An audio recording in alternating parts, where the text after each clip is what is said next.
बिस्मिल्लाहिर्रहमानिर्रहीम अस्सलाम वालेकुम। जी बच्चों, कैसे हैं आप लोग। ले जी बच्चों, आज रिव्यू एक्सरसाइज करेंगे। 13 चैप्टर कर रहे हैं, उसका आखिरी एक्सरसाइज है और इसमें पहले तो एमसीक्यूज़ हैं और ये एक्सरसाइज बहुत अहम होती है क्योंकि इसमें एमसीक्यूज़ होते हैं, शॉर्ट क्वेश्चन होते हैं, पेपर के लिए बहुत इंपॉर्टेंट होते हैं। तो चलिए इसको शुरू करते हैं। देखें, पहला एमसीक्यू, वैसे तो इनके आंसर्स बने हुए हैं लेकिन आपको इनको समझना ज़रूरी है क्योंकि इसी से मिलते जुलता कोई और एमसीक्यू आएगा तो आपको जब नॉलेज होगा चीज़ का तो आप बेहतर अटैम्प्ट कर सकेंगे। सो फर्स्ट एमसीक्यू है, each element of the sample space is called. Sample space क्या होता था कि जब हम कोई भी काम करते हैं, एक्सपेरिमेंट करते हैं तो उसका क्या क्या रिजल्ट हो सकता है। जब कॉइन फेंकते हैं तो उसका हेड भी हो सकता है, टेल भी हो सकता है। वो दोनों के दोनों हेड और टेल जो है उसका सैम्पल स्पेस है। जब डाइस को फेंकते हैं तो डाइस को फेंकते हुए 1 2 3 4 5 6 ये 6 वैल्यूज़ आ सकती हैं। तो ये वैल्यूज़ जो हैं उसके सैम्पल स्पेस का हिस्सा बनती हैं। सो देखें, वो कहता है सैम्पल स्पेस के जो अंदर चीज़ें होती हैं वो चीज़ें क्या कहलाती हैं, तो उसको हम कहते हैं सैम्पल पॉइंट।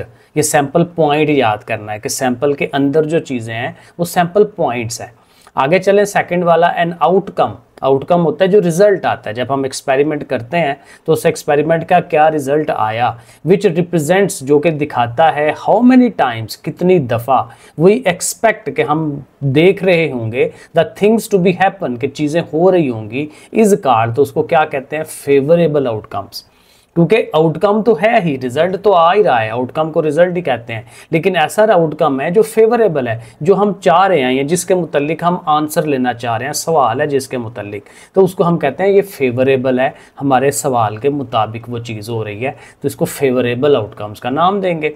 नंबर 3 कहता है विच वन टेल्स अस, इनमें से कौन सी चीज़ हमें बताती है, how often a specific event occur, एक ख़ास इवेंट कितनी दफ़ा होगा, relative to the total number of frequency, जो टोटल के हिसाब से हम चेक करते हैं, तो टोटल के हिसाब से रिलेटिव फ्रीक्वेंसी ही होती है क्योंकि टोटल फ्रीक्वेंसी के साथ इंडिविजुअल फ्रीक्वेंसी को देखा जा रहा होता है, तो इसका नाम फिर क्या होगा, रिलेटिव फ्रीक्वेंसी। रिलेटिव फ्रीक्वेंसी क्या थी कि एक्चुअल किसी एक क्लास की फ्रीक्वेंसी और टोटल फ्रीक्वेंसी दोनों को डिवाइड करते हैं, तो ये ज़ाहिर है रिलेटिव फ्रीक्वेंसी का नाम है उसका। Number 4, estimated probability. प्रोबेबिलिटी, ये जो 13.2 हमने एक्सरसाइज की थी तो उसके शुरू में थ्योरी में ये एस्टिमेटेड फ्रीक्वेंसी प्रोबेबिलिटी भी थी और ये साथ ये जो रिलेटिव फ्रीक्वेंसी थी ये दोनों थे उसके अंदर। तो estimated probability of an event, किसी इवेंट के होने के चांसेस कितने हैं, occurring is also known as, उसका दूसरा नाम क्या है, अगेन ये रिलेटिव फ्रीक्वेंसी ही इसको कहते हैं। नंबर 5 कहता है the sum of all expected frequencies.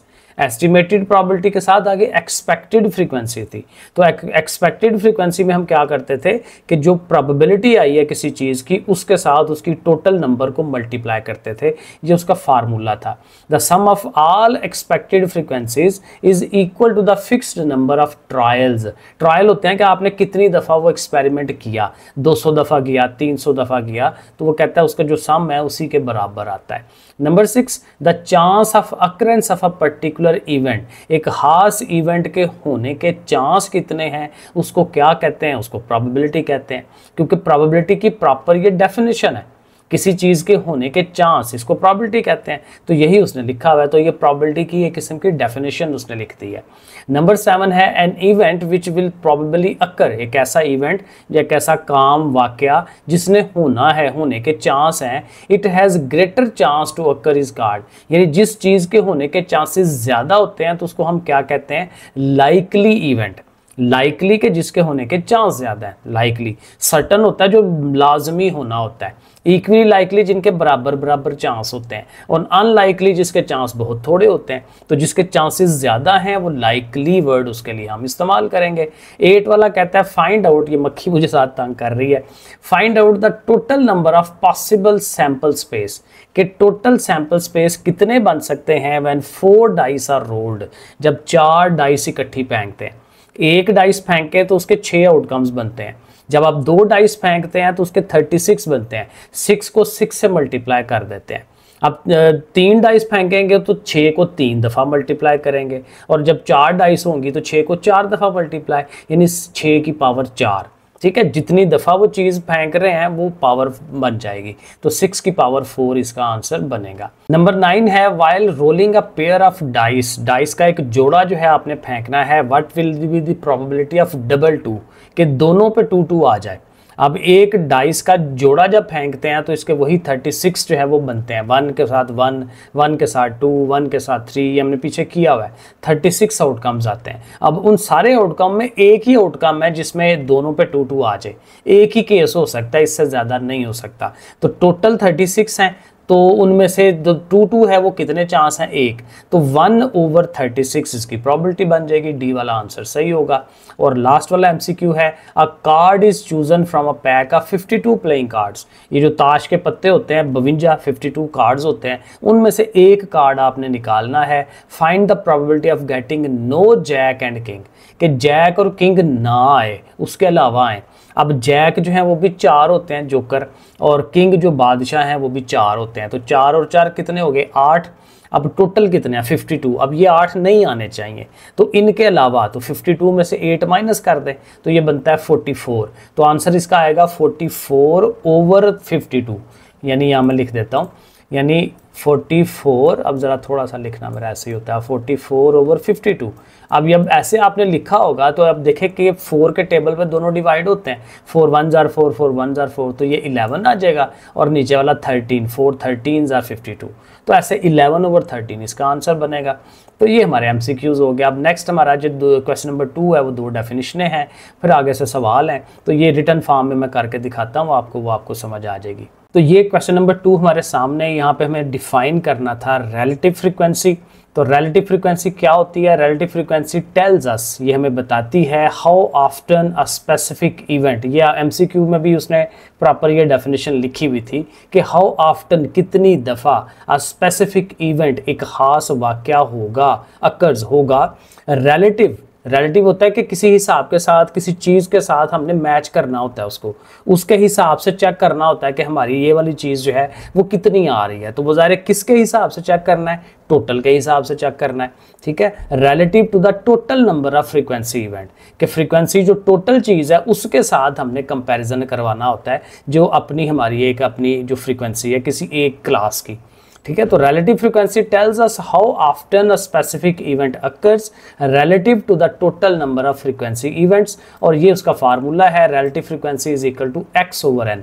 x मतलब उसकी अपनी फ्रीक्वेंसी, और ये जो कैपिटल N लिखा हुआ है इसका मतलब कि टोटल फ्रीक्वेंसी कितनी है, और ये दरमियान में डिवाइड का सिंबल है। जैसे नंबर 2 एक्सपेक्टेड फ्रीक्वेंसी है, इसमें डेफिनेशन क्या बनती है, expected frequency is a measure, कहता है एक्सपेक्टेड फ्रीक्वेंसी एक ऐसी चीज़ जिसको हम मेजर कर रहे हैं, माप रहे हैं, दैट एस्टिमेट, जो अंदाज़ा लगाएगी how often an event should occur, कि कितनी दफ़ा एक इवेंट को होना चाहिए, डिपेंडिंग ऑन द प्रोबेबिलिटी। ये असल काम है इसके अंदर कि वो प्रोबेबिलिटी पे डिपेंड करेगा उस चीज़ की, और ज़ाहिर है कि ये सवाल हम करके देखते हैं फिर सही समझ आती है। तो इसका फार्मूला है expected frequency is equal to total number of trials into probability, कि जो उसकी प्रोबेबिलिटी आई है और उसके साथ उसके जो ट्रायल्स हैं कि आपने वो काम कितनी दफ़ा किया, उससे उसकी एक्सपेक्टेड फ्रीक्वेंसी बन जाती है। एक छोटी सी मिसाल अगर मैं दूं कि ये जो हमारा एक दफ़ा कॉइन फेंकते हैं तो उसमें हेड आने की प्रोबेबिलिटी की क्या होती है, 1/2, टेल की भी 1/2 होती है। तो हेड की अगर फॉर एग्जांपल ज़हन में रखें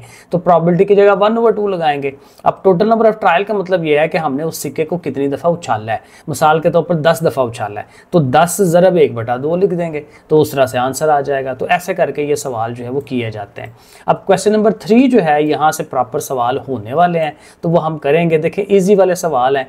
एन अर्न, अर्न जो है एक मटके को कहते हैं, ठीक है, तो उसमें कहता है कि बर्तन समझ लें, ठीक है। An urn contain 10 red balls, उसके अंदर 10 हमने रेड बॉल रखे हुए हैं, 5 ग्रीन बॉल्स रखे हुए हैं और 8 ब्लू बॉल्स रखे हुए हैं। Find the probability of selecting at random, कि प्रोबेबिलिटी फाइंड करें किस चीज़ की एट रैंडम। पहला सवाल ये है कि एक ग्रीन बॉल सिलेक्ट हो जाए। अब ग्रीन बॉल जो है हमारा एक इवेंट है, तो उस इवेंट की प्रोबेबिलिटी हमने फाइंड करनी है। तो आपको पता है जब भी प्रोबेबिलिटी हम फाइंड करते हैं तो उसमें पहला काम हमारा क्या होता है कि हमारे पास सैंपल स्पेस कितना है। अब सैंपल स्पेस की एक्चुअल वैल्यूज़ तो नहीं लिखेंगे, लेकिन उसकी नंबर ऑफ़ वैल्यूज़ हम डायरेक्टली लिख लेंगे। तो यहाँ पे देखें सैंपल स्पेस की जो नंबर ऑफ़ वैल्यूज़ आ रही हैं वो कितनी है भला, हम उसको लिखते हैं NS, ठीक है ना। तो NS कितना है आपने इसको गिन लेना है, 10 रेड है, 5 ग्रीन है, 8 ब्लू है, तो 10 और 5 15, 15 और 8 मिलके हो जाते हैं 23। तो NS हमारा 23 हो जाएगा। अब इवेंट A हमारा जो है वो ग्रीन बॉल है, ठीक है। तो हम इवेंट A जो है वो लिख लेते हैं कि वो क्या है, ग्रीन बॉल, ठीक है। अब ज़रा एक दफ़ा लिख लेते हैं उसको, ठीक हो गया। अब इसका NA कितना होगा, यानी कि ग्रीन बॉल हैं कितने वो हम लिख लेंगे। अब ग्रीन बॉल टोटल 5 है, तो NA हमारा 5 हो जाएगा। अब NA भी है, NS भी है, तो आप प्रोबेबिलिटी का फार्मूला लिखें। प्रोबेबिलिटी ऑफ A किसके बराबर होता था, NA ऊपर आएगा और नीचे क्या आएगा, NS आएगा, ठीक है। ऊपर मैंने गलत लिख दिया, NA ऊपर आना है, NA ओवर NS, ठीक है ना, ये फार्मूला। तो NA जो है वो 5 आ गया और NS की वैल्यू अभी हमने देखी 23। तो ये हमारा आंसर आ जाएगा पहले वाले पार्ट का कि ग्रीन बॉल जो है उसके आने की प्रोबेबिलिटी कितनी है, 5/23।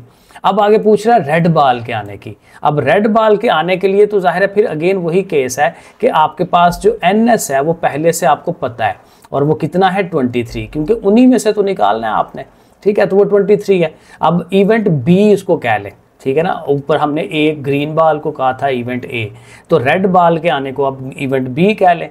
तो वो क्या है जी, रेड बॉल आए, तो आप लिख लें कि B इवेंट है जी रेड बॉल, ठीक हो गया। अब जाहिर है कि NB हम लिख सकते हैं कि भाई कितने रेड बॉल हैं, वो हमें देखने पड़ेंगे, मुझे याद नहीं है, ऊपर देख लेते हैं। ये उसने रेड बॉल बताया हुआ, किधर गया, 10 रेड बॉल्स हैं, ठीक हो गया। तो रेड बॉल्स को हम 10 के हिसाब से लिख लेते हैं। को लो जी NB हमारा 10 आ गया। अब अगेन वही फार्मूला के प्रोबेबिलिटी ऑफ B आपने फाइंड करनी है, तो क्या फार्मूला होना चाहिए, NB होना चाहिए और नीचे हमेशा वही आता है NS। तो आप एक दफ़ा फार्मूला लिख लें और फिर वैल्यूज़ लगा लें। अब NB हमने 10 फाइंड आउट किया है और NS हमारा कितना है, वही 23। तो दैट्स इट, ये हमारा सेकंड वाला पार्ट भी हो गया। आगे चलते हैं, थर्ड वाले पार्ट के अंदर कह रहा है जी ब्लू बॉल होना चाहिए। ब्लू मैं एक दफ़ा देख लूँ कि ब्लू कितने थे, ब्लू हमारे हैं 8, ठीक है। तो उसी तरह से हमने 8 के हिसाब से चलना है। तो चले लिख लेते हैं, अगेन इसके भी स्टेप बना लेते हैं। पहले हमारा वही कि हम उसको NS पहले लिख लें। अब देखें ना, ये स्टेप्स जो हैं आपने याद रखने हैं, बार बार आप करेंगे तो ये हो जाएगा। NS लिखने के बाद पहले इवेंट डिसाइड कर लें, उसको आप C का नाम रख लें अब कि वो क्या आना है जी, ब्लू बॉल आना है, ब्लू बॉल, ठीक है। अब ये मैं टैबलेट के ज़रिए कर रहा हूँ तो ज़रा लिखते हुए थोड़ा इतनी अच्छी लिखाई नहीं होती, तो अब ये इस तरह से। अब इसमें भी आपने NC लिखना है, ठीक है, कि C के नंबर ऑफ वैल्यूज़ कितनी है। तो NC हमारा कितना आ गया, 8 आ गया, ठीक है। अब इस सारे प्रोबेबिलिटी के फार्मूले की तरफ चलेंगे। Probability of C is equal to NC, ये C लिखना है, NC ओवर NS। NS हमेशा नीचे आना है, ऊपर C है।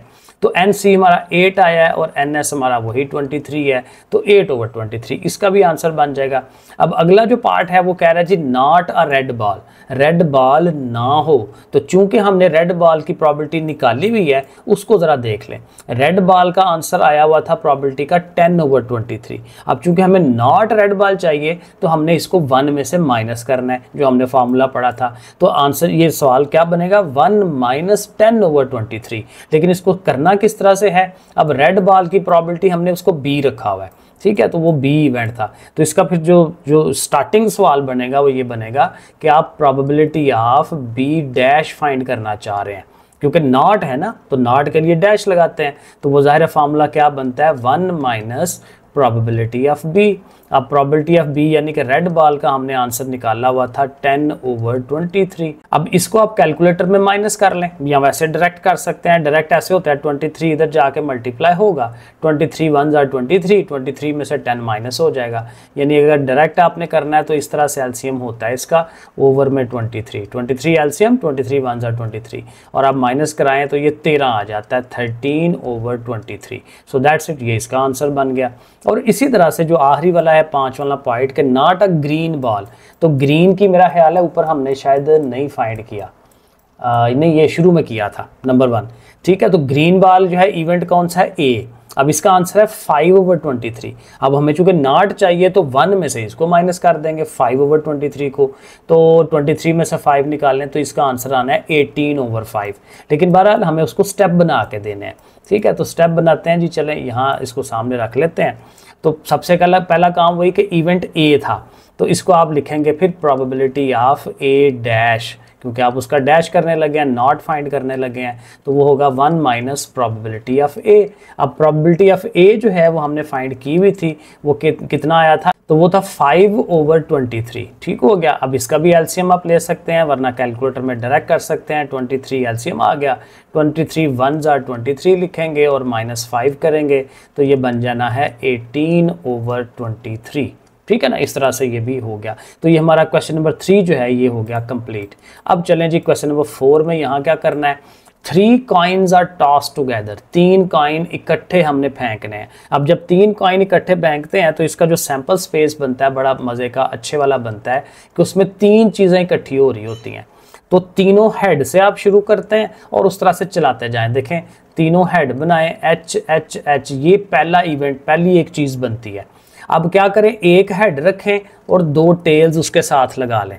ठीक है, ऐसे करके एक हेड 2 टेल्स। अब इसी तरह अब ये इसी हेड को, जो कि ये शुरू में है, इसको मिडल में लेके जाएं और इसको आगे लेके जाएं, यानी टेल हेड टेल। हेड देखें मिडल में आ गया, फिर टेल टेल और हेड, हेड एंड पे चला गया।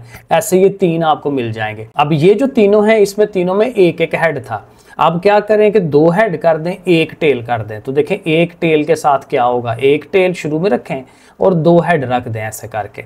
अब शुरू में टेल थी, अब इसको मिडल में कर लें, हेड को इधर रखें, दरमियान में टेल रखें, आगे फिर हेड कर दें और फिर टेल को एंड पे भी लेके जाएं, हेड हेड और टेल।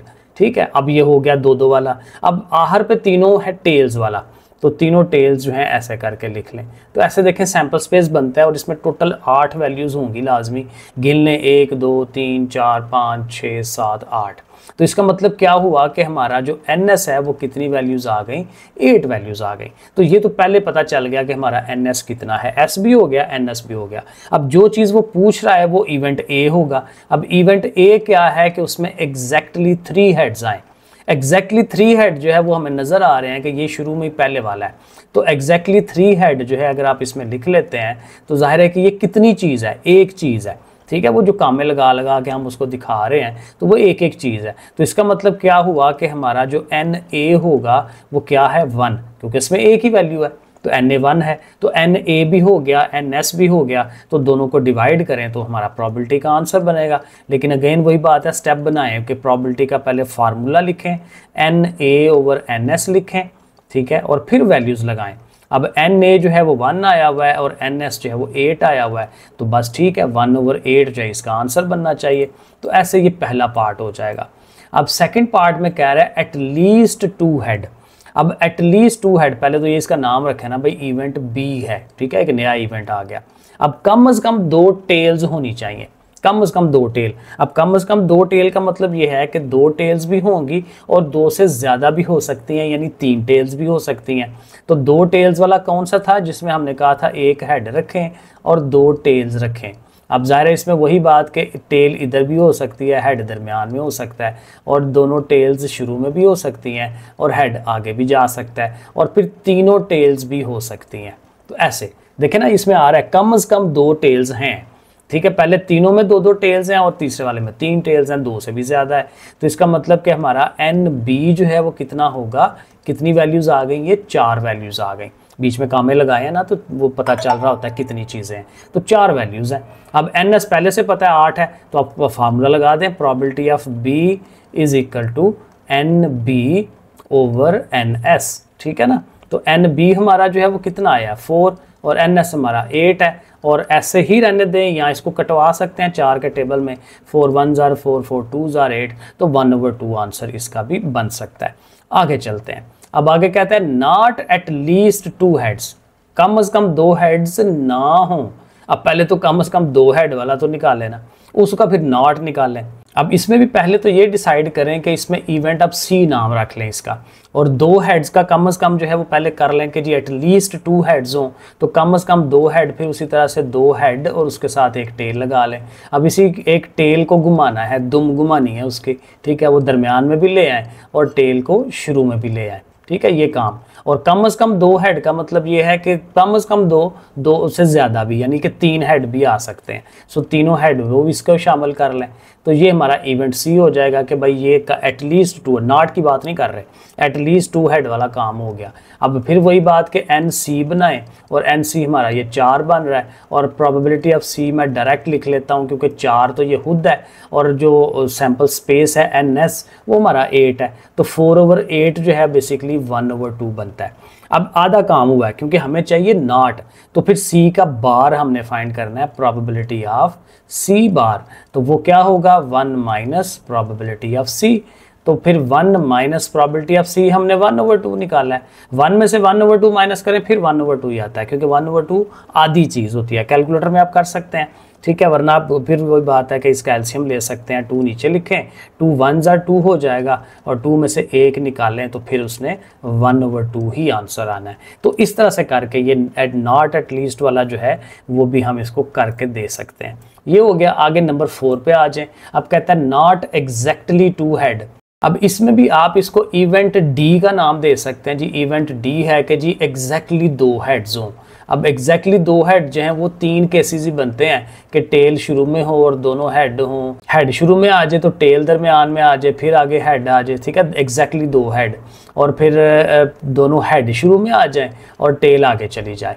तो ये 3 केसेस बनते हैं, ठीक है। तो इसमें फिर वही बात कि एन डी जो है हमारा कितना हो जाएगा, 3 वैल्यूज़, ठीक है। तो प्रोबेबिलिटी ऑफ डी डायरेक्ट लिख लें 3/8, क्योंकि टोटल 8 है, लेकिन हमें इसका नॉट चाहिए। तो फिर वही बात कि पी ऑफ डी बार हमने फाइंड करना है 1 माइनस 3/8, जो अभी हमने प्रोबेबिलिटी ऑफ डी निकाला है। इनको लिखेंगे और इनको माइनस करा लें, एलसीएम लें, 8 नीचे 8 1s are 8, और 8 में से 3 निकालेंगे तो 5/8। तो ऐसे करके ये देखें क्वेश्चन नंबर 4 पूरा हो जाता है। चलिए जी, क्वेश्चन नंबर 5 में क्या है, अ card is drawn from a pack of well shuffled 52 playing cards. वही हमारे पास ताश के पत्ते हैं, 52 कार्ड्स हैं उसमें, और उसमें से एक कार्ड हमने निकालना है।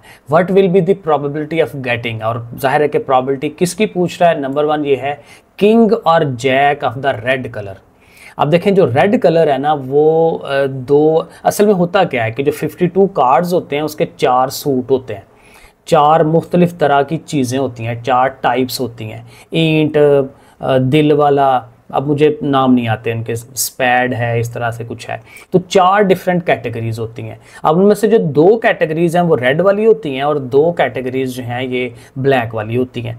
तो वो कह रहा है रेड वाला होना चाहिए। तो इसका मतलब 2 कैटेगरीज यानी 13 कार्ड्स जो हैं वो उनकी बात वो कर रहा है। अब हर टाइप के अंदर 4 टाइप्स है ना, तो हर टाइप के अंदर एक एक किंग होता है, एक एक जैक होता है। तो चूंकि रेड की बात हो रही है तो रेड के 2 टाइपें आ गई हैं, तो उनमें से 2-2 किंग और 2-2 जैक होने हैं। तो 2 किंग और 2 जैक टोटल हमारे कितने हो जाएंगे, 4 हो जाएंगे। ये ज़रा थोड़ा सा ध्यान रखना है। अब यहाँ से स्टार्ट तो वही करना है कि पहले हमारे पास के एन एस कितना है। तो एन एस तो वही है कि टोटल वैल्यूज़ 52 है, क्योंकि 52 कार्ड्स हैं, उनमें से ये कार्ड निकालना है। अब हमारा जो इवेंट है ए, ठीक है, तो इवेंट ए आप अगर एक दफ़ा लिख लें तो ठीक है कि इवेंट ये होना चाहिए कि किंग, अब ज़ाहिर है वही सारा कुछ दोबारा से रिपीट करना है, किंग और जैक ऑफ रेड कलर, ठीक है, एक दफ़ा लिख लें। तो ऐसे करके लिख लिया, ठीक हो गया। अब इसके बाद फिर आपने एन ए बताना है कि इसमें वैल्यूज़ कितनी हैं। तो 2 किंग हैं रेड वाले और 2 जो हैं वो जैक हैं रेड वाले, तो मिलके ये टोटल कितने हो जाएंगे, 4 हो जाएंगे। अब ये ज़रा हमें ज़हन में रखना है। तो फिर बाकी काम तो वही है, N A over N S. तो probability of A is equal to N A, ज़ाहिर फार्मूला आप लिखेंगे ओवर एन एस लिखें, और एन ए हमारा 4 आया है और एन एस 52 है, और यहाँ तक भी आंसर ओके है, वरना आप इसको डिवाइड कर सकते हैं, 4 1s are 4 और 4 13s are 52। तो ऐसे करके इसका आंसर बन जाता है। तो नंबर 2 में कहता है not 2 of club and spade. तो वही मैंने बताया कि 4 आपके टाइप्स हैं, तो उनमें से एक टाइप जो है क्लब वाली है, एक स्पेड वाली है, और हर एक के अंदर एक एक ही नंबर होता है, 1 2 3 4 5 सब के अंदर एक एक होता है, क्योंकि 13 कार्ड्स होते हैं।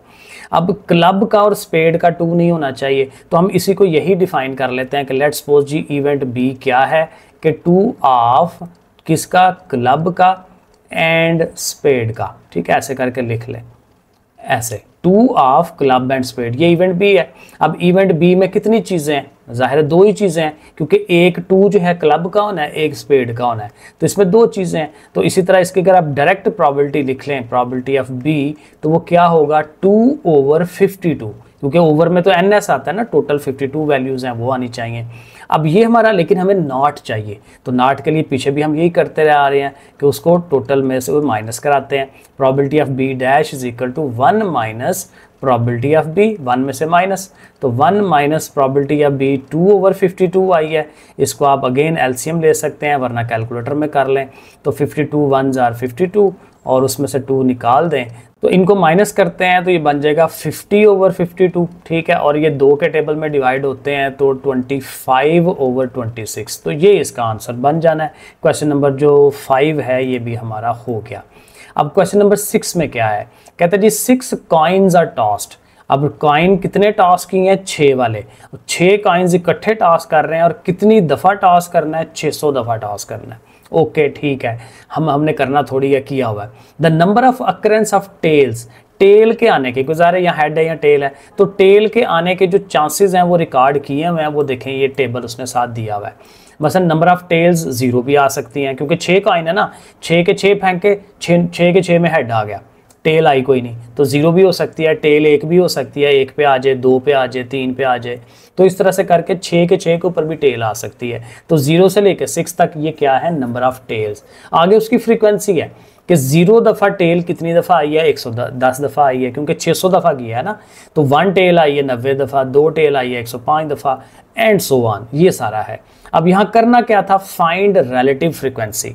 तो रिलेटिव फ्रीक्वेंसी का पीछे भी पढ़ा था, बड़ा सिंपल है कि जो टोटल फ्रीक्वेंसी है, आप टोटल कर लें, टोटल अभी हमने किया हुआ है 600 आता है, क्योंकि उसने खुद कहा है ना कि टोटल 600 है, ठीक है। तो टोटल 600 है और उनकी अपनी अपनी फ्रीक्वेंसी देखिए, ये लिखी भी है 110 90, तो ये सारी की सारी डिवाइड किससे होंगी, 600 से हो जाएंगी। यानी क्या आंसर होगा, 110 divided by 600, 90 divided by 600, 105 divided by 600 and so on, वो हम लिखते चले जाएंगे। तो ये जो टेबल मैंने बनाया है, यहाँ पे पहले आपने ज़ाहिर है नंबर ऑफ टेल 0 है, उसके सामने फ्रीक्वेंसी उसकी कितनी है, 110। अब टोटल का हमें चूँकि पता है कि वो 600 है, तो हमारा जो रिलेटिव फ्रीक्वेंसी का आंसर होगा वो 110/600 हो जाएगा। डिवाइड में हम 600 लिख देंगे। इसी तरह जब एक टेल है तो उसकी फ्रीक्वेंसी 90 है, तो इसका आंसर क्या होगा, 90/600। ये आप ज़ाहिर कैलकुलेटर में फर्दर डिवाइड कर सकते हैं, जैसे ये वाला डिवाइड होके 0 0 कटे तो 9/60 आता है। अभी भी ये डिवाइड होता है तो 3 के टेबल में 3 3s are 9, 3 20s are, तो 3/20। इसी तरह से बाकी सब का भी करते जाएं, इसका भी 1 1 0 कटेगा, 11/60 आ जाएगा, एंड सो ऑन, फिर इस तरह से चलते जाना है। 2 वाली की जो फ्रीक्वेंसी है वो 105 आई हुई है, तो 105 को भी फिर आपने क्या करना है, 600 पे डिवाइड कर देना है। तो सब को हमने 600 पे डिवाइड करते चले जाना है। 3 पे 80 है और 80 को भी हम उसके 80 के नीचे जो है वो 600 लिख देंगे। इसको हम थोड़ा सा ऊपर कर लेते हैं ताकि हमें करने में आसानी हो। ठीक हो गया जी। इसी तरह जब 4 आना है, अब ये वो नीचे चला गया, वो सामने भी तो हो ना, पता भी तो हो कि है क्या। तो 4 की जो फ्रीक्वेंसी थी वो 76 थी, तो ठीक है 76 ओवर में 600 आएगा। और उसके बाद जब 5 कर रहे हैं तो 5 की जो फ्रीक्वेंसी थी ये कितनी थी, 123, तो 123 आ जाएगी, और इसी का भी 123 ओवर में 600। और लास्ट वाला जब 6 है तो उसकी जो फ्रीक्वेंसी है वो 16 है, और वो आ जाएगा 16/600। अब इसको थोड़ा और सिंप्लीफिकेशन करने के लिए ज़रा ऊपर कर लेते हैं। अब 105 जो है ये शायद किसके टेबल में आता है, 5 के टेबल में आ जाता है। 5 2s are 10, 5 1s are 5, और 5 1s are 5, 5 2s are 10, 120। और 3 के टेबल में और होता है, 3 7s are और 3 4s are 7/40। अगेन अच्छा कैलकुलेटर होगा तो एक दफ़ा ही आप लिखोगे, बटन दबाओगे, उसने आंसर दे देना है। और यहाँ से भी 0 0 1 काट दें तो 8/60 आ जाएगा। और 4 के टेबल में भी और होता है 4, या 8 के टेबल में आता है 60, नहीं आता। 4 2s are 8 और 4 1s are 4 और 4 5s are 22/15। ठीक है, अब इसको भी इसी तरह आप ये कर लें। ठीक है, अब 123 वाला शायद ये भी 3 के टेबल में होता है, तो ये आप कर लें डिवाइड इस तरह से। ठीक है ना, तो ये हमारा सवाल नंबर 6 जो है वो भी हो गया। आई थिंक 7 वाला जो है ये लास्ट वाला क्वेश्चन है। अब यहाँ कहता है, छोटा सा सवाल है, लिखा ज़्यादा बड़ा है लेकिन काम कुछ भी नहीं है। कहता है from a lot containing 25 items, कि एक लॉट आई है, लॉट मतलब एक कंटेनर जैसे आता है या एक बक्सा आया है, तो उसके अंदर टोटल जो चीज़ें हैं वो, तो उस लाट में अंदर टोटल चीज़ें कितनी हैं 25, ठीक है। उनमें से 8 जो हैं आइटम्स जो हैं वो डिफेक्टिव है, 8 खराब चीज़ें हैं। Find the relative frequency of non defective items, जो नॉन डिफेक्टिव हैं। अब ज़ाहिर है टोटल कितने हैं 25, उनमें से डिफेक्टिव कितने हैं 8, तो नॉन डिफेक्टिव क्या होंगे 25 में से 8 माइनस कर दें। ये हम 7 स्टेप बना लेते हैं कि यहाँ लिख लेते हैं कि टोटल आइटम्स, ठीक है ना, टोटल आइटम्स कितने हैं, लो जी वो 25 हैं। अब उसमें से जो डिफेक्टिव हैं वो उसने हमें बताया हुआ है कि डिफेक्टिव हमारे हैं 8, तो फिर जाहिर है कि जो नॉन डिफेक्टिव हैं, ठीक है ना, नॉन डिफेक्टिव वो कितने हैं जी, डिफेक्टिव वो हो गए हमारे 25 में से 8 माइनस कर देंगे। अब ऐसे स्टेप बनाने हैं आपने, तो ये बन जाता है 8 निकालें 5 और 3 17, 17 आ जाते हैं नॉन डिफेक्टिव। अच्छा, अब करना क्या है, find the relative frequency of non defective. तो रिलेटिव फ्रीक्वेंसी क्या होगी, यहाँ पे आप लिखेंगे कि जी रिलेटिव, ऐसे ज़रा सारा एक दफ़ा लिख लें, relative frequency of non defective, सारा लिख दें ठीक है, ये ज़रा लिखना नॉन डिफेक्टिव आइटम, इसलिए मुझे ना पहले से मैं लिख लूँ तो वो मुझे लगता है कि वो ज़्यादा बेहतर है। तो relative frequency of non defective, तो वो क्या होगी जी, नॉन डिफेक्टिव 17 है ना, और टोटल कितने हैं 25, तो 17/25। अभी पीछे रिलेटिव फ्रीक्वेंसी यही तो की थी कि एक्चुअल कितनी है और टोटल कितनी है, तो दोनों को डिवाइड कर देते हैं, तो रिलेटिव फ्रीक्वेंसी आ गई। और एंड पे कहते हैं also find the expected frequency of non defective. अब नॉन डिफेक्टिव की एक्सपेक्टेड, तो एक्सपेक्टेड यही होती है, रिलेटिव को आप एक्चुअल से ज़रब दे दें, तो रिलेटिव को एक्चुअल से ज़रब देंगे, रिलेटिव 17/25 है, एक्चुअल 25 है, 20/25 कट जाएगा और वो 17 आंसर आ जाएगा। तो ये हमारी क्या हुई, एक्सपेक्टेड फ्रीक्वेंसी, ठीक है, ऐसे करके। सो ये हमारा आंसर बन जाएगा 7 वाले क्वेश्चन का। आई थिंक और सवाल नहीं है, ठीक है जी। तो ये हमारी एक्सरसाइज डन हो गई। ओके, फिर अल्लाह हाफिज़।